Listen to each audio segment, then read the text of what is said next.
Hi, today I am going to be demonstrating one way to dissect a daffodil. This is my second time demonstrating this because there were a couple of mistakes in my first lesson.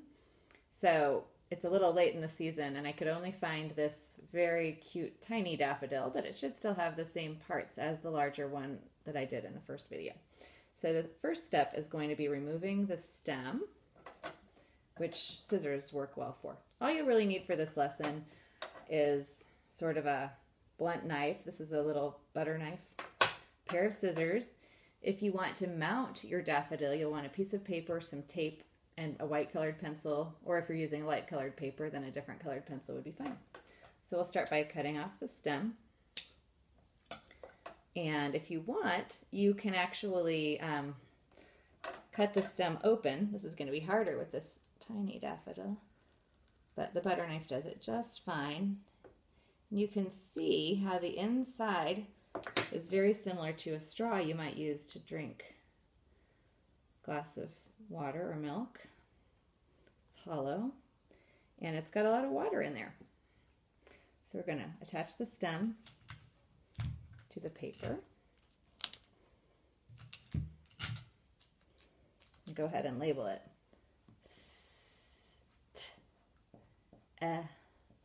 stem.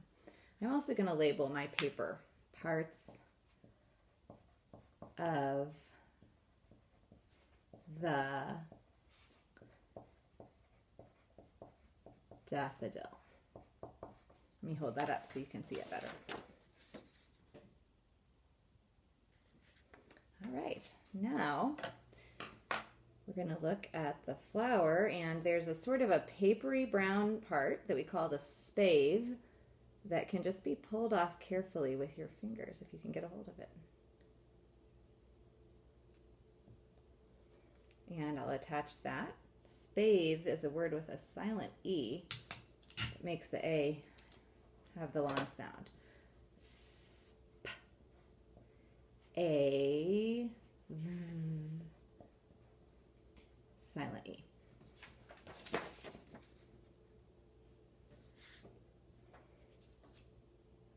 Okay, now you can see where it becomes darker green and there's sort of a bulbous section. We're going to cut right above that dark green section. And this is actually the ovary of the flower. Just like mammals have ovaries that hold our eggs, female mammals, the ovary of the flower contains its ovules, which are the baby seeds.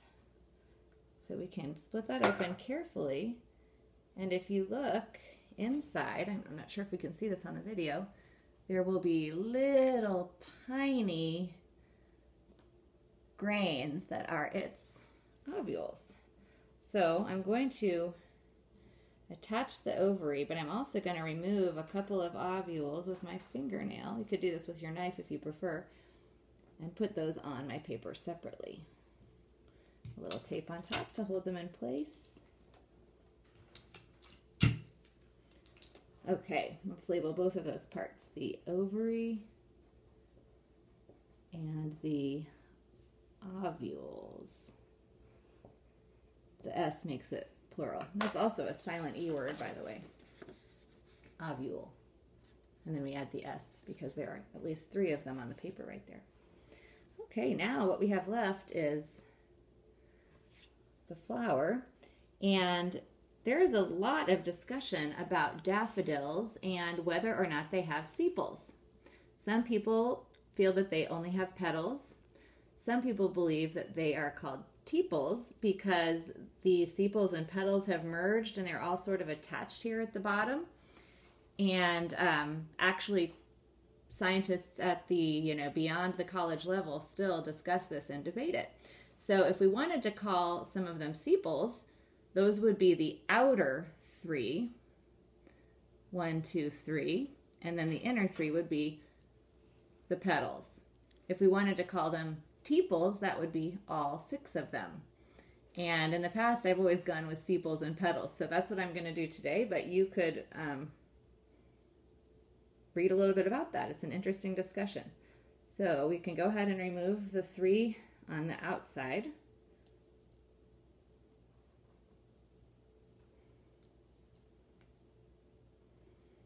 And use 1 piece of tape to hold them down. At least that's what I'm doing. We're going to write sepals. And then we're going to remove the inner 3. 1, 2, 3. And we're going to call those the petals. But they could all be tepals.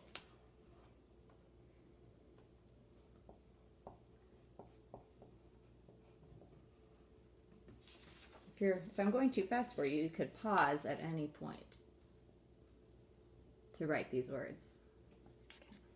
Okay. Now we're left with the corona, which is funny because I'm making this video during the time of the coronavirus, and that's what the name of that part is.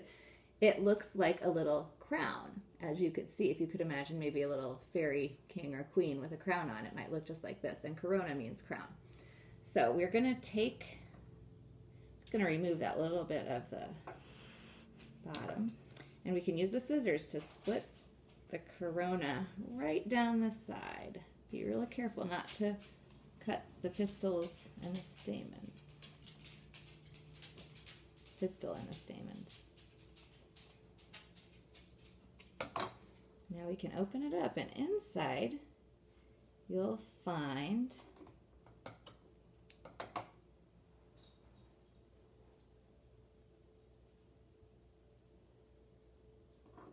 it fell out. Here we go. There's 1 tall appendage, and it is called the pistil, and that is the female part of the flower.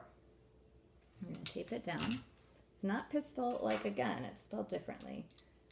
P-I-S-T-I-L. Pistil. And then you'll find 6 stamens, and those are the male part of the flower, and that is easy to remember because the word stamen has men right there at the end of it. And men are the male part of the human species. 1.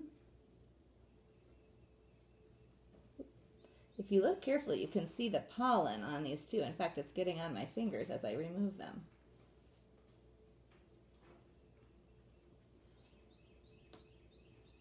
The pollen on the stamen fertilizes the pistil to create fertile seeds.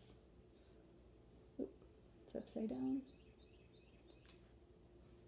Okay, so we're going to write stamens. And then this part is the corona. I'll tape that down.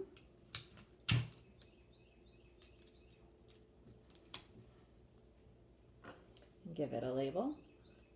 Corona.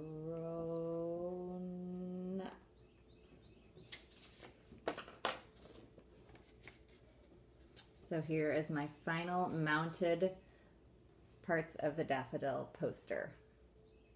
Thank you for watching the video.